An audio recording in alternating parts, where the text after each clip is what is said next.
Coffee with Gaz here with Kiki Valdes. What's up, friend? Hey, this is the most interesting man in Miami for sure. At least according to me. That's a compliment. Yeah, Thank you, man. No problem. Thanks for doing this. Of course, I man. appreciate it. Yeah, you asked me, and I was like, of course. Well, so the whole thing is a coffee, right? It's interesting. We're drinking sparkling water, but hence you're actually you're an entrepreneur. I mean, artist, right? Yeah. But you got your own. I got my first sponsorship. Abuela Mami Coffee. Abuela Mami. Abuela Mami. There you go. Abuela Mami. Yeah, actually, people say that all the time, and I think it's kind of like makes people think like it's mommy, but Miami. That's good because it's Miami based. So well, it's the whole bean. It's cool. Like I play with words. Hey, tell me a little bit. Like your palate for coffee has gotten a little bit better now. Yeah, I mean, I'm a painter. I've been doing art my whole life, but I've always dabbled in other things. Yeah. And about 2 years ago, and a lot of side businesses I do is always with my brother, and we were like, man, isn't an organic specialty coffee roasted in Miami that's like just represents like our Cuban culture and just Miami culture in general. And I'm not a transient. I'm from here. This is like my home. Yeah. You know what I mean? We're a part of that Cuban American experience. So, we just came out with the coffee and we were just like, let's just do it. We found the best roast we can possibly have where it's just very well rounded, and we put it out to market, and it's been about 2 years. Nice. So nice. Yeah. So my palate has gotten better. It's gotten better. Coffee. Yeah, much better. Are you officially like a coffee snob? No, but a little bit. Yeah. Yeah. I always feel like as far as coffee goes, you can kind of, not your stuff, because your stuff is pure kind of the process itself. Yeah. But like a lot of times, if you just put a little more sugar in it, you can kind of hide the bad coffee gets away with murder, with too much sugar. True. Well, with us, I mean, we really wanted like people to really taste all the notes of the coffee. We didn't want it to be like a burnt coffee. We wanted it to be a middle of the road where you can really taste like just all the natural flavors and stuff. So we're happy with it. It's fun. You convinced me earlier. I gotta get a roaster. I gotta roast the coffee so it's right there. You so mean the grinder? The grinder. Come on now. The grinder. I gotta get it because it's whole bean. Yeah, the grinder. Do from home. I mean, it's just just tastes much better when it's whole bean than buying it ground. And I mean, I'm not. People prefer what they want, but if you want a fresher coffee, whole bean and freshly roasted is always good too. So, yeah. Last thing on coffee, coffee I think is one of those things that people kind of get into as a routine, right? Like you kind of have your go-to. Yeah, it's like a ritual. It's a ritual in the morning. People have their go-to coffee. And that's some of the hurdles we go through because it's like, since it's people's rituals in the morning, they have their brand and stuff like that. Or with us, we try to find people in the middle of the road that they're trying to find something specific. And that's kind of like the audience we're reaching, and much like younger audience as well. And yeah, it's been fun. Nice. Yeah. Well, getting into you as an artist. Yeah. I mean, any specific background on the label itself, like you being critical on your creative side, was it tough coming up with the actual, not the name itself, but the actual logo? Oh, not at all. I mean, when we decided we wanted to do coffee, I just started sketching ideas. I'm really into like the old 1950s, they call it Googie style of architecture, which was really big in LA, Wildwood, New Jersey, and Miami, like Miami Beach, which was like those old classic neon signs. Yeah. And like an old like diner or coffee shop. And I really wanted to go with that because I feel like, that was the time when Cubans started sprinkling a little bit more towards US, like late 50s, early 60s. And we just wanted to kind of have that that timeless kind of design, and also just make it fun and kind of like Americana, at the same time. You explaining it, it's exactly like my first thought when you look at it. Yeah, that's the idea. I mean, people tell me different things. If people aren't familiar with that style, they'll say like, it reminds me of that TV show Bewitched or the Jetsons. I get a lot. Yeah. I mean, but you see it like on your social, right? When you're kind of branding it, that's the visual cues you kind of see. Yeah, it's just fun. It's just fun. Back in the 50s, it was a nuclear era and, space exploration. So it was all about the future and, like American exceptionalism and all that stuff and just like pushing forward towards the future. And it's kind of fun because you look back at it and it just looks so cartoony. I can't imagine like driving down the streets in the early 60s and seeing all these like weird signs and they all like have these crazy neon and stuff like that. And it's just, I'm really attracted to the visual, not necessarily that time, but just the aesthetics of that time I think are fun, and people really enjoy it, I think, as well. Just like the 80s, people really enjoy the 80s. And now the younger crowd are getting more, are really into like the 90s and the Simpsons. They're kind of going back a little yeah. bit. Mm-hmm. I mean, one thing that fascinates me just is the creative process. Like, just thinking about it, right? Like, you're one of the most creative people I know. Oh, thank you. And I'm curious to know, like, that gene specifically, when you look at someone, because I think everybody is interesting. Like, I'm looking at things from a different lens now, right? Mm-hmm. Just being able to communicate more effectively. But everybody has like a cool story, and I don't think people give themselves enough credit, I guess, for themselves. Like, you think being creative is something you're kind of born with? Is it a skill you can develop? Like, and then I want to know kind of about your process as well. Well, a lot of professional artists, people have been doing it a long time. I don't necessarily use this term, but they call it a practice. Like, my practice, like whether they do sculptures or paintings, like my practice, because it really is practice. You have to like constantly do it. It's not like you just do one painting per year or one drawing per year or one sculpture per year or one photograph. It's something you constantly have to do. And I think obviously there's that thing you're born with, but I think we're all kind of born with it. Yeah. But it's being crazy enough to kind of go along and do it and get approval from your parents and your family and say, like, just go with it, and then you constantly like keep sharpening those skills and those just different way of looking at things, and you just keep refining it, and you just know how to look, and you just keep looking. I just hit my nose with the mic. But it's just a different way of seeing, just like anyone in whatever they do, like sports or whatever. It's just, you get better and better at it. Yeah, get the reps and then developing the craft. Yeah. But when did you know you were artistic, or you wanted to be a painter? I think I always loved drawing like any kid. And I remember like in, I think kindergarten, I just noticed some girl was drawing, and I kind of wanted to compete with her, and you know what I mean? And then it just started from there, and then I just kept doing it. And then it gets to a certain point where you're just competing with yourself and wanting to just grow, as an artist. Like, I admire so many creative people, and it's like, wow, they're so good. And it's like, man, and then you just like keep going, and you try to write your own kind of story of how things will develop and the things you want to say through like this visual language. In my case, it's a visual language. Yeah. I mean, how would you best describe it? Well, it's interesting you brought up the point about competing with yourself.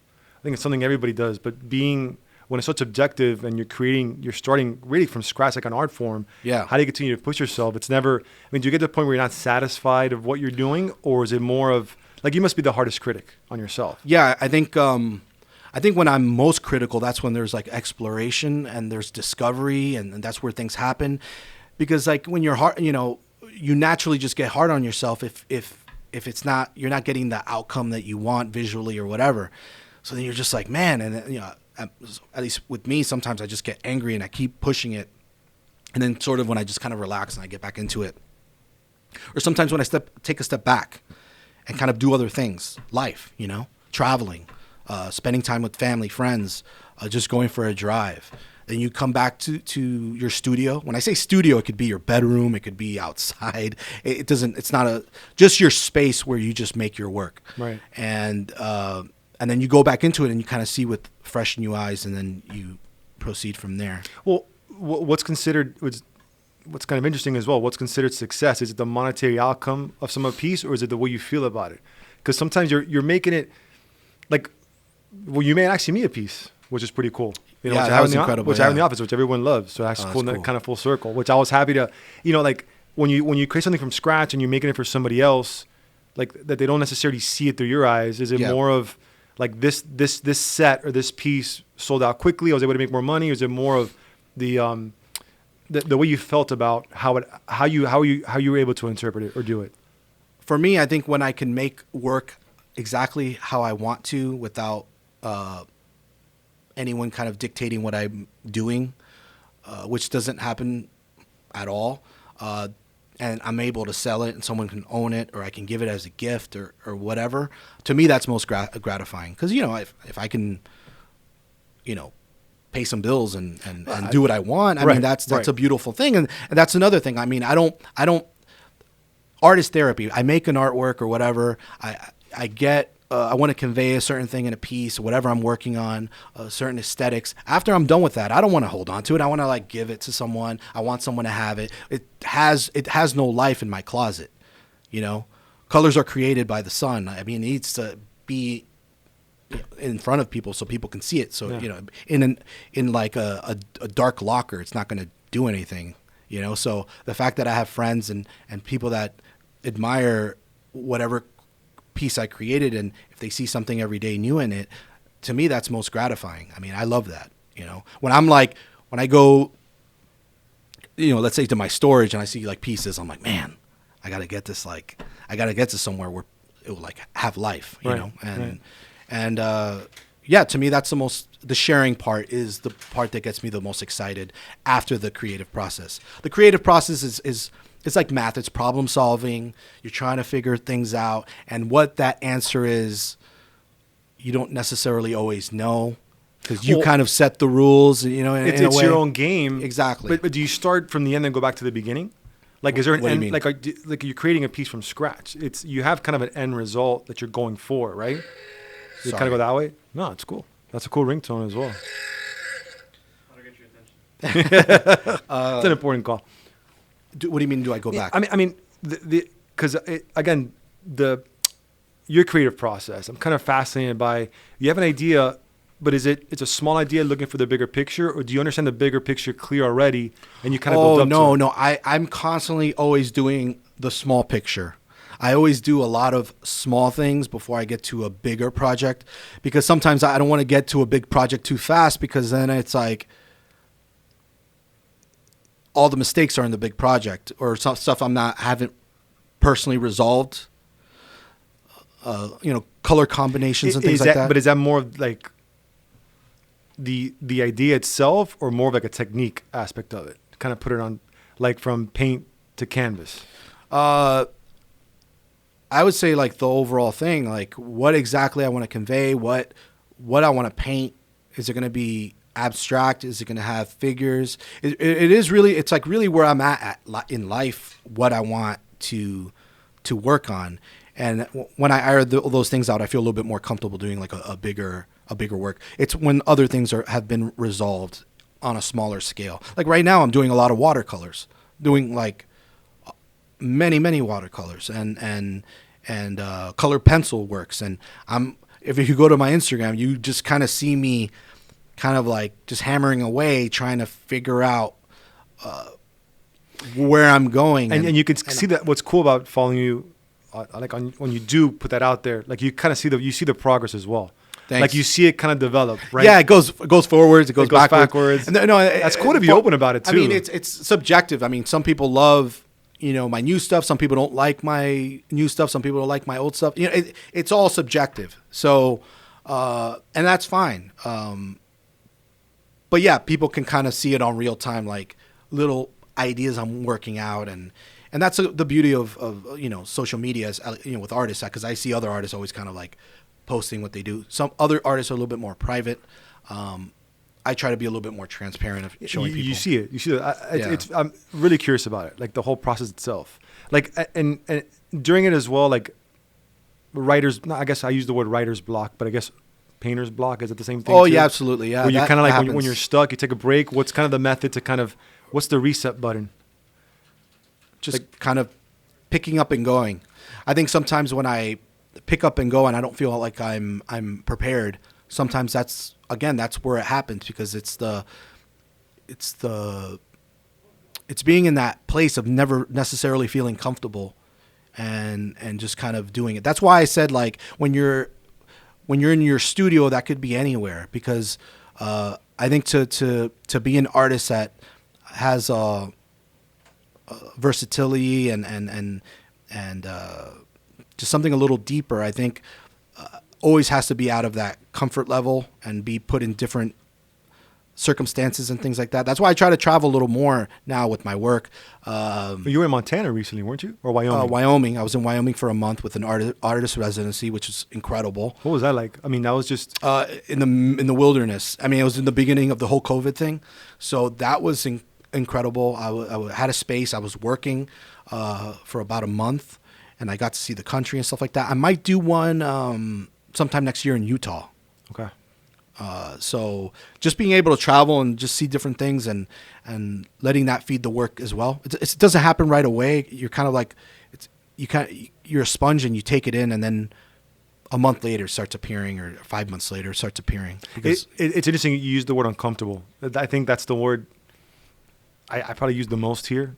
Just overall, like that's like the one theme that anything you're doing, that constant or that space of being uncomfortable is where I think productivity comes from. Yeah, absolutely. So it separates everybody else, no matter what you're doing, right? Yeah, there's I don't know the exact quote, but there's a quote by Picasso. He says that along the lines of that he lives like it's important to live like a rich poor person, something like that. Makes sense. Where it's like, yeah, like, you're don't forget where you came from. You're all right. Yeah. You're doing all right, but never get too comfortable. Yeah, so it's like, like leave the house with 5 cents in your pocket sometimes, and that kind of life kind of guide you, and I think it keeps you grounded, and then that you're always kind of thinking of how to resolve something where you're just kind of if everything's kind of set and you have everything set perfect. Obviously, you have to be set if you have a family and things like that.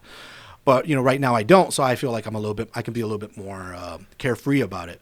But well, when you go into that, one thing I'm thinking about now, even like what we're doing or just technology, the amount of information. Like I know I struggle with even just finishing a thought sometimes with work, right? Just phones, social media. Like you don't think that's kind of affecting it's like the creative process, the chance to be able to kind of put thoughts together. I just feel now it's kind of harder than ever. Yeah, it can be hard. There's so many distractions now. I'm constantly distracted, and I'm just not. I'm only speaking for myself. I'm naturally easily distracted, and now there's endless distractions. But you kind of have to put the phone down sometimes and just disconnect. Like the other day, I went out. I've left my phone at home, and it was kind of. You didn't freak out? No, it was kind of nice. I mean, I wasn't really thinking about it. Right, you were kind of more in the moment. Yeah, I think we lose that sometimes, and I'm guilty of it too. I lose the moment. Sometimes I see something like miraculous and I want to take a photo of it right away. And it's like, no, why don't I just take it in? Take it in instead. Yeah.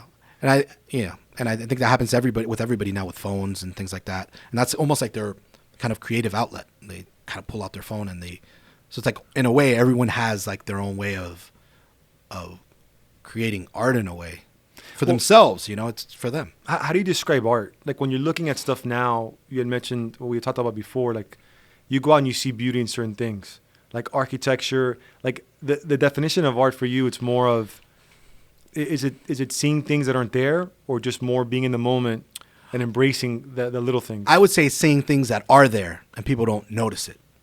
That makes sense? Yeah. Like the other day I went to the bathroom at home. Okay. And I was looking at, there's a little carpet in the bathroom. I'm like, this thing was probably bought at Target. Like, I don't remember. But it's kind of cool looking, and like it looked like it was handmade, and I started like looking at it, and it was like, wow, it's kind of art in a way. And the thing is, I feel like nobody would have seen that, and I saw it. I actually took a photo of it. I'll show it to you in a little while. And it's seeing things that are there where it's maybe people maybe don't necessarily always notice it. Now that's different types of stuff. Obviously, there's things that are much more intentional.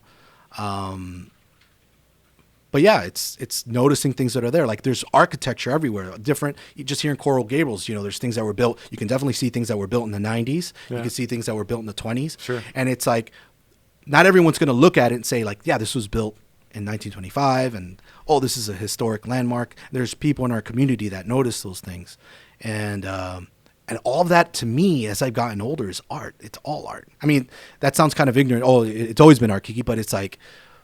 That's just by living it. Right, that presence of mind to actually see it. You know, because I think, you know, loving painting so much and loving painting, because I was like, you know, just always obsessed with painting, where, you know, you live it and breathe it, and then you kind of look around, and then you just start, by focusing on just like the beauty of painting, you just start seeing the beauty of everything else, and then obviously the beauty of nature, which is like the most beautiful thing ever. Well, who are kind of I don't know much about art, but who are That's kind fine. of, you know, You do know. You bought one of my paintings. there you go. I know enough. You made a fine choice, my friend. Fine choice. I'm dangerous enough to do that. No, but who are kind of like, what inspires you? Like any specific artist that inspired you? You kind of like you had mentioned to me the type of work you do. It's abstract, but you mentioned it was more. Like, it's like figurative abstraction. I always say this. I'm always like in a battle between like complete abstraction and the figuration. And then even lately, I feel like there's illustrative aspects. When I say illustrative, just more like... Is that showing emotion? Is that like... Illustrative just means like just more commercial, like comic strips and things like that. Like that's considered illustrative sometimes. Artists, yeah. I mean, you name it. I like a lot of different art for different reasons. You know, like during the lockdown, I've been kind of looking through comics a little more and looking a little bit more of the history of comics.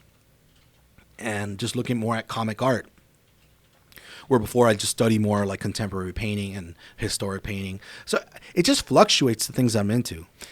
Well, anybody looking to get into art or buy art, what's like the best piece of advice you'd give them? Whether you start a piece To be an artist, like just to do art? No, I mean, to actually start buying art, right? Because sometimes too, it's and that's why I kind of put yourself like what you do. It's so. Like, should people buy the names of the stuff they like? You know, because there's always like that balance. I think it's intimidating. People are almost like... I think it's important to get familiar wherever you're living. Almost every city in America, at least, if you really look, there is like an art area. Might be small, but there's like an art nexus. Like there's an area where art's happening. Just become a part of that.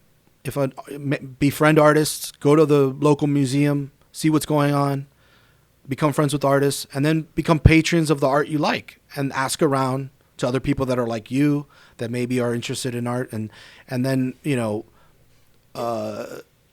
again, it's that part of not being comfortable. Put yourself in a situation that's different, and obviously I think it's important to like the work, but I think it's good to start locally and within your own community, like going to a restaurant. You know, some people don't know how to do fine dining. Right. So they ask a friend, hey, where? Oh, so then they kind of become a part of that food scene, and they kind of figure out like where are the spots to eat. It's the same thing with art. Just find out where the art's being made and what's happening. It's usually at the local museum. You can kind of find artists right away, very quickly. If you go to some local museums during openings or an art walk. And then just become friends, and then you can take it from there. That's a kind of way to it's start a good point. I mean, look, just because I know your story and we talk, like I felt, number one, I like your work, but I felt like because I know your story, I was inclined to like, let me go, I want to buy a piece from you, right? Yeah. There was more of a connection to it.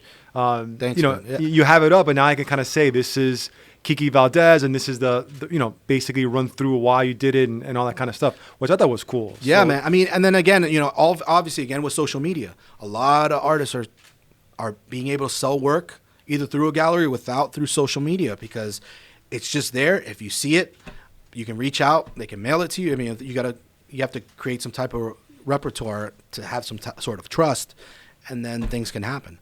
You know, I've had people overseas buy my work, and they trust me, and then you create like that opportunity, and it happens, and it's really cool. I mean, we live.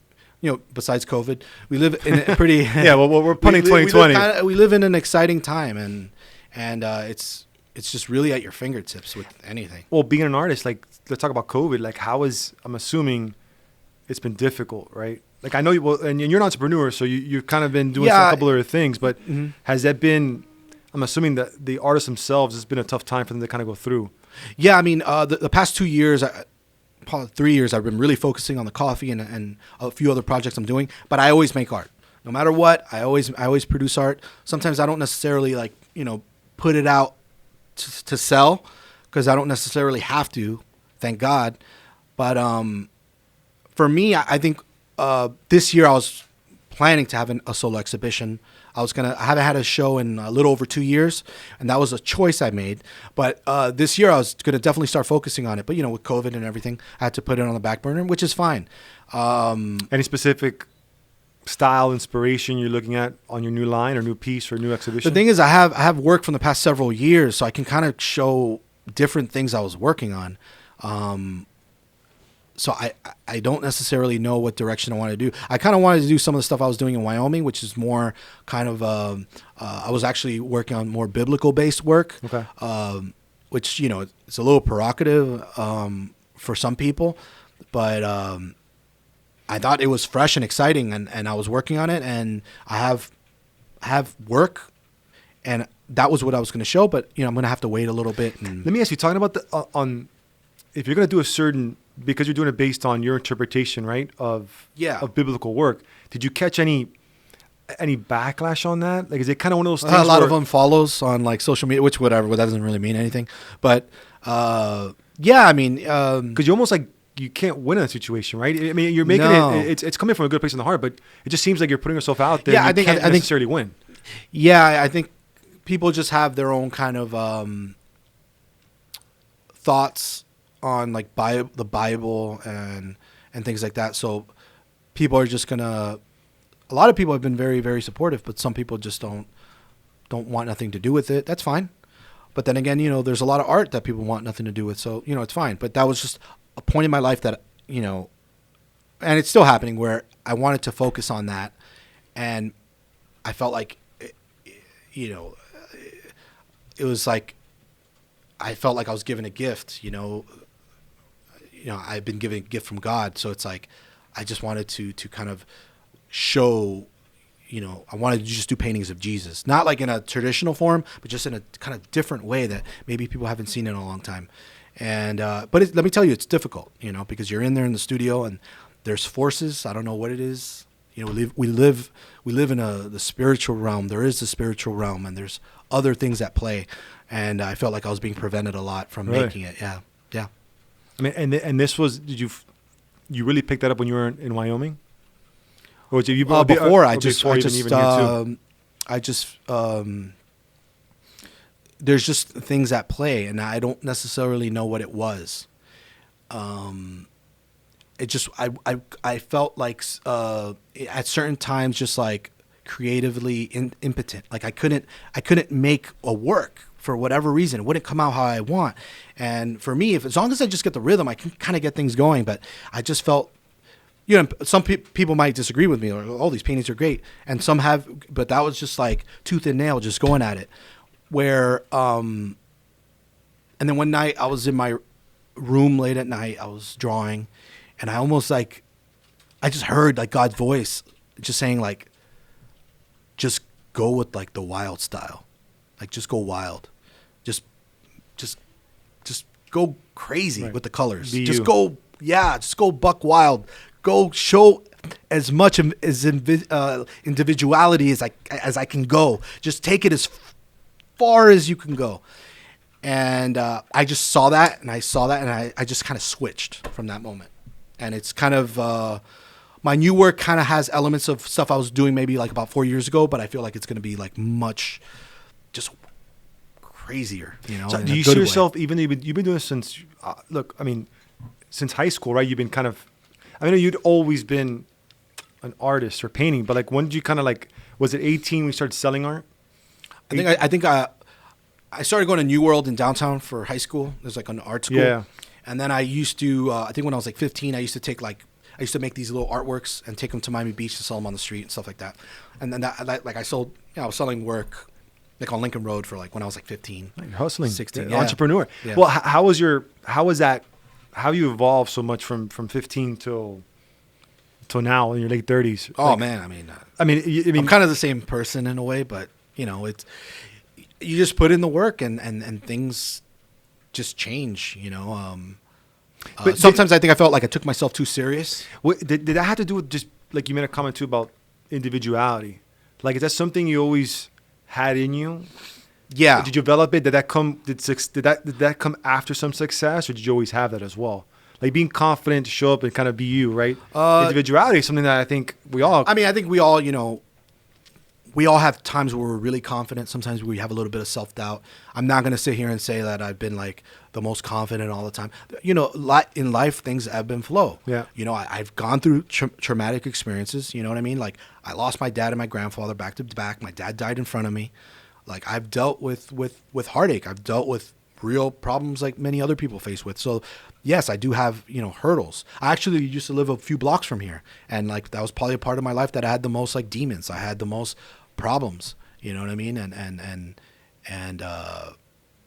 I think it was one of the times that I was in a way, like I was finding a lot of discoveries and painting, but through that, I suffered a lot, So I feel that we're human. So we go through different things, and it's just about kind of picking up that torch that you had, and maybe it's out, and you got to clean it and keep relight it, and just keep marching along and keep pushing forward on letting that light shine, that you can continue and live and is that like I don't know if I went off. No, you didn't. It's just that. I mean, I'm always it just went on, and you're being completely authentic and transparent. And I think that anybody who says they're always confident, I mean, they're lying to you. Nah, man, nah. Like I remember, like I was saying that time I lived around here. Like I before that I was always confident, and it was the first time that I was dealing with. This was like during the financial crisis and all that. So I was riding high selling paintings, and then things started drying up. And then I lost my dad, lost my grandfather. So then suddenly I'm starting to think about death. You know what I mean? It started like becoming like a reality. Like people are like dying around me. And then all of a sudden I started having like social anxiety. And it was just like, it was horrible. It was horrible. I never thought like I would experience something like that. And then how do you get out of it? You know what I mean? And then I started reading, and how can I switch things up, and everything was like you take this pill and then you take that pill, and I'm like, I knew that wasn't gonna fix anything. Yeah. You know what I mean? So I started like playing like really positive music at night, very low when I go to sleep, and it would just like fall into my psyche. You know what I mean? And it was just like a long path, and then it was like a spiritual path, and then boom, I bounce back. I'll go anywhere, I'll talk to anybody. But it's just like that. You just can fall into a certain place, and it's just about getting up and putting your faith in God, or putting your faith in something, so that way you can continue. You know what I mean? And end up better off than where you were. We either can decay or grow, and it's a choice. Interesting that how you going through that time, you were self-aware enough of what was happening. And you were able to kind of... It was frightening, man. I think sometimes people get into it where they're not aware of what's going on, and they kind of go too far in that rabbit hole. They can't get out. Yeah. I mean, I think the biggest enemy people have is like themselves and their thoughts, or thoughts. I believe thoughts can come from other places. Like I said, the spiritual realm, I think thoughts can come in that aren't your own, that could tell you you're not worth anything. And it's about kind of realizing that. And then, going beyond that. And that's what I was suffering. I was like, dude, I was in a dark place, and spirituality got me out of it. God got me out of it. Art got me out of it. Family, you know what I mean? And it's just things that we go through. And I'm not, it's not just me. All types of people go through problems, you know? I've always thought like we need to be nice to ourselves. We need to talk to ourselves better. Yeah. Like you could be your hardest critic. You can use that as motivation, but yeah, we got to like lead ourselves with love, that should be your armor. And I've always, I forgot who said it, but I was thinking about it, and I think about this a lot. It's like, if you could play your thoughts on a loudspeaker, what would other people think about you? It's true. And then another thing, like there's things you learn along the way. Like back then, like now looking in retrospect, like if I had just a certain community around me that would like be there for me, your environment, like that would be different. A certain level of exercise. You know what I mean? Like I see you running, all the time. Oh, you run to the neighborhood. Yeah, I see you running all the time. So it's like there's things you could do to make it better. I've never gone for a run and felt sad after. Yeah. It just gives you like a natural thing. What's funny about running, I just growing up playing sports, I hated it. It was like I didn't. Yeah. And I got into it because it was like the one time that I didn't have my phone per se, and I started, I found myself thinking and actually trying to be kind of creative. Yeah. Like I'm into, and I do like it a lot. Obviously, insurance, got to run the business and the family, but I really want to get it more into comedy. You really? And and I'm trying to, like, little by little on Twitter, trying to throw these little tweets or whatever. But I just find that comedy is one of those things that is a complete distraction for me. Yeah. It's like my safe place. Yeah. I noticed with comedy, like, you're just kind of saying things that people already know, but no one said it. Oh, and that's the funny part too. It's almost like observational humor, right? Yeah, like, yeah. Oh wow, like you're almost like scared to say it, but you can. My thing is I would say a lot more, but I gotta say more political, right? But I'm into it, man. Like that's what is so fascinating about the creative process. I never give myself any credit, Right? And I still don't. I'm hard on myself. Right, yeah. But then, like, I got my support staff around me, right? I joke around that they have to laugh at whatever I say because they're on payroll. But they're like, hey, that's pretty good. I'm like, really? Is that pretty good? So now I'm starting to get that confidence, and I'm starting to like, I want to start writing a little bit more, right? Kind of diving into it. Interesting. So it's a cool rabbit hole, it's a very man. Vulnerable place to be. Yeah. But at this point, I'm like, and this is an example of why I like doing this too. Is just this is completely authentic. Like I know I think I finally, through time, and I'm 38, turning 39 now. Like I feel extremely confident of who I am and where I am as a person. Yeah, like, I don't need to be anybody else. No, that's true. And it's such a good place to be in, where I could say yes or no, but and then with the right mindset, and I'm good. Well, I think the right, like in a weird way, the right mindset is getting to that point of like, I just don't care. You just don't care. Right. It's like at this point, like you've done the work, you're gonna do whatever, and I don't care. I can't control. But like truly, not say it like, yeah, I don't care, but then someone goes, oh my God. Right. But like really not care. I think that's when like things like will happen, because you just whatever. Because if it doesn't, it's like whatever. If it does, it's like oh, all right, and just not caring. I think is I feel like the things that happen to me is usually when I'm like I have an intent, and I'm like just fiercely going into it, or just like I'm working really hard, but I'm doing this for me. I'm content with what's happening here. And I notice when it's like that, and I think nobody's looking, that's when I feel like things happen. Because you're focusing on what you can control. Yeah, that's it. And the outside, and you're right. The outside knows. Who cares? Yeah, who cares? Exactly. Dude, honestly, if nobody watches this, doesn't matter. I'm doing this because I enjoy your conversation. I think you're super interesting. Thanks, man. Well, sorry, I didn't mean to cut you off. No, you're not. Dude, well, I don't believe in that whole thing of like a huge audience. Dude, like 2 people can watch this and they really get something from it. I mean, that's what it's about, right? It's true. But the one thing I do want to say, which is, and you didn't answer. Well, we didn't talk about it, but like on Twitter, how is President Barack Obama following you on Twitter? Obama's following me on Twitter. Yeah, you gotta DM him. A lot of people tell me. I think I have. When he was about to leave office, I was like, "Hey, can I come to the White House?" But I don't think he saw it. Yeah, I think someone else is probably monitoring it. Yeah, well, the thing is, I'm going to ask him to retweet this. We're going to put it on Twitter and see if he can retweet it, for sure. Back in like 06, 07, we were really into technology, me and my brother, and we started like tapping around trying to create like websites and things like that, and different type of networks where people can create like blogging. We created like a blogging service and stuff like that. And so we were on Twitter very early on.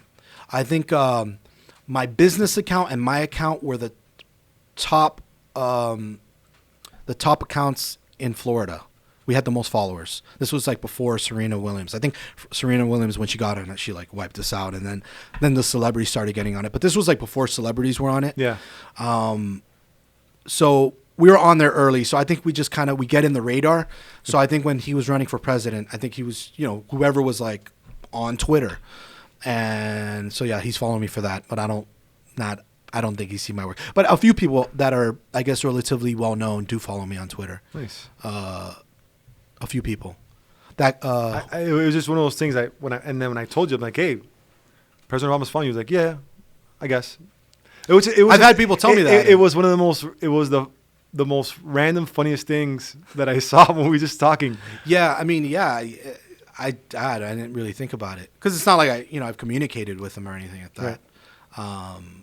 But I mean, I have communicated with like political people before, but not to that scale.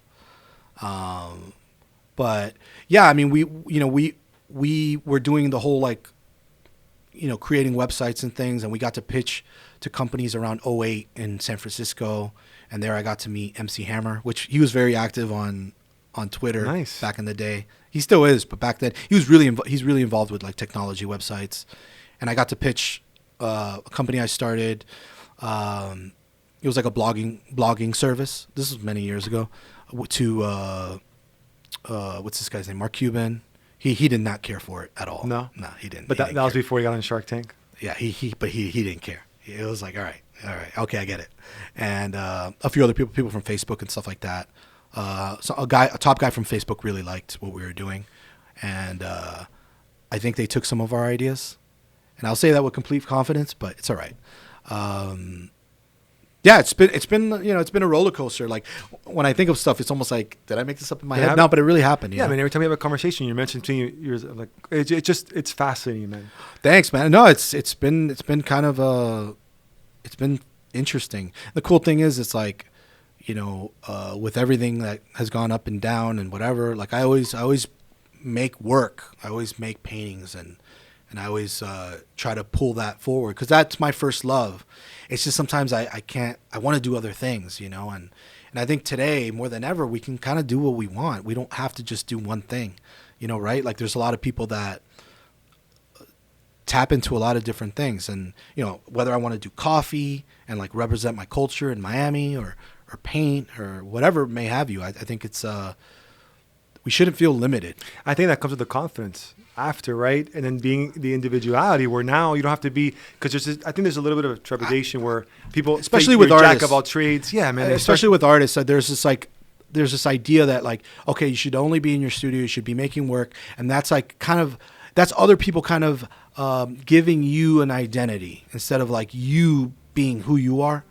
And I've struggled with that too. I'm like, man, it's just going to look a certain way. And then you got to get to a point where you just kind of do what feels right. And I've been blessed. A lot of people in art and people I respect, artists I respect, they're like, oh, that's cool. You're going to send me some coffee, and everyone's like, cool. And to me, that's cool. Cause when you have your core people that are like, yeah, that's cool. That's gratifying in a way, and not unexpected, because you just feel like you're gonna walk this like road alone, and you're just gonna meet people that have nothing to do with it. But then it comes around, and people are like, "Yeah, I can get behind that. That's cool." And it's young, It takes time. It's nurturing. It takes time. I'm learning a lot of things, I tell you, man, I'm excited to kind of see like your evolution. Likewise, man. Yeah, check it out, man. We're doing a huge. We're headquarters here. We're doing we do sell insurance. Yeah. But now, it's just I appreciate your story, man. I'm excited to help you any way I can. Now you got me pumped up. I want to learn a little more about art. Yeah, man. Yeah. And I appreciate you doing this, man. I really do. Of course. Yeah, man. Anytime. Appreciate it. Thank you very much.